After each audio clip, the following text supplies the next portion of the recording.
আজকে কি চানটা না করলে হয় না? তা কি করে হয়? স্নান না করলে তোর পেটের মধ্যে আগুনটা নিভবে কি করে? আগুন? কোথায় আগুন? ওই তো দেখ না, তুই ফু কর, দেখবি মুখ দিয়ে ধোয়া বেরোচ্ছে। সত্যি সত্যি? হ্যাঁ তো, যা আয়নায় গিয়ে দেখ।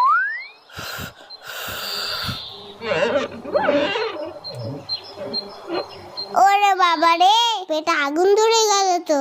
শিগগিরই যাই, চানটা করে নি। ও মা, গরম জল দাও তো, স্নানটা করে নি। এই মুখটা ঢালবো না, পরেরটাই ঢালবো কোনে। ঠান্ডা ঠান্ডা কুল চান করতে আসাটাই ভুল। এই তো পেয়েছি, আগে তোদের চান করাই, না হলে তোদের পেটে আগুন লেগে যাবে। তখন বুঝবি ঠেলা। এই জায়গাটাইতে জল দিই তো। আমার জল ফুরিয়ে গেছে, আরো গরম জল দাও। এত গরম জল নিয়ে কি করছে দেখি তো। ও কি চকচক করছে। গ্যাস পুড়িয়ে গরম জল করেছে কি তোর বাথরুম ধোয়ার জন্য?